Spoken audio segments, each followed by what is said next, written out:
Now I'd like to show you folks how to change the latex diaphragm material that's on our nose cones face masks.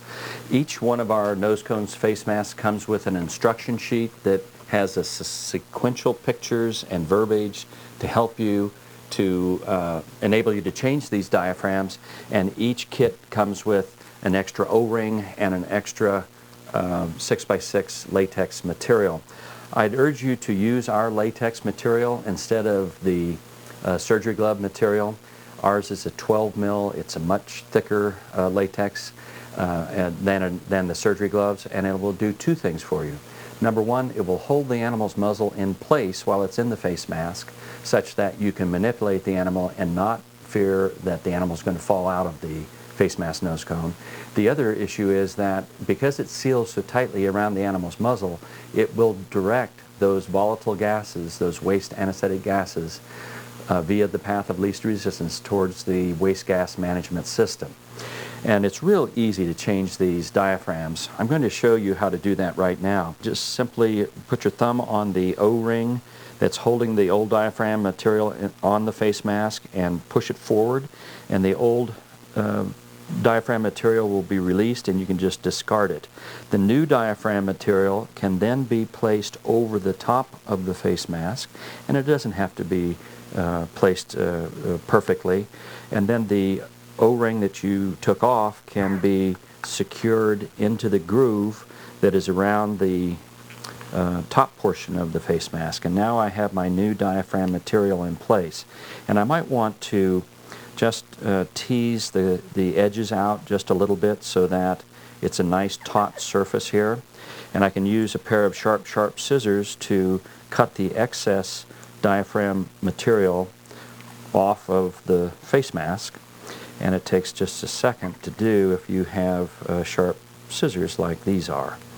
And then to make the hole in the diaphragm material, we suggest that you use again a pair of sharp scissors and cut a circular hole.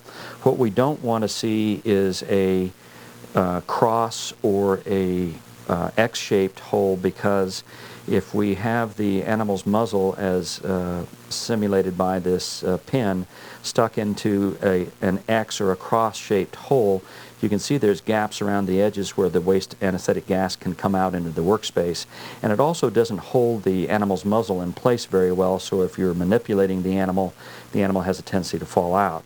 With a nice circular cut hole like this that would be appropriate for the animal's muzzle, we don't want it too tight, we don't want it too loose.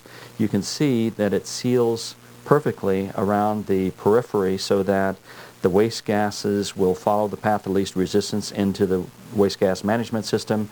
There's no excess anesthetic gases coming out into the workspace, and it also holds that animal's muzzle in place so that you can actually manipulate the animal without fear of it falling out of the nose cone or face mask.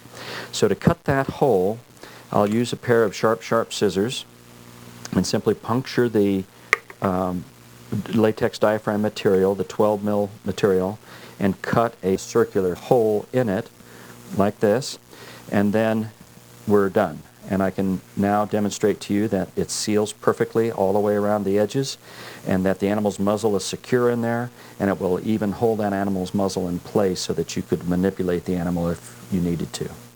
Having said that, we have another principle with the induction chamber, and the induction chamber is used to initially anesthetize the animal. The fresh gas comes in one side and goes out the other. We try to keep that flow rate high enough so that it will continue to flush out that CO2. The more animals that you have in here, the higher the flow rate you need of oxygen to ensure that the CO2 is being flushed out.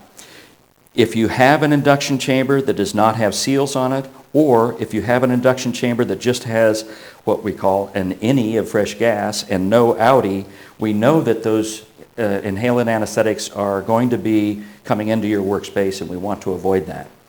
There are a couple of other appliances that are on this table that might be of interest for you folks. We know that the animals experience heat loss when they are anesthetized. These rodents especially lose their ability to thermoregulate, and because their surface area to volume is so close to 1-to-1, they lose a lot of body heat. As a result, if we were to put a rodent directly on a stainless steel table, that cold table would just draw that heat right out of the animal. It's well documented that in about 6 minutes, a rodent can become hypothermic when they're anesthetized. What we urge you to do is to afford some kind of heat therapy to the animal. This happens to be a Pro Station. It's a workstation that has the warm water therapy that goes through the typical Gaymar T500 pump that circulates warm water via these tubes into this platform and back to the warm water circulating pump. The other item that you might want to consider is a recovery cage, and this is a recovery cage that's used here at OHSU.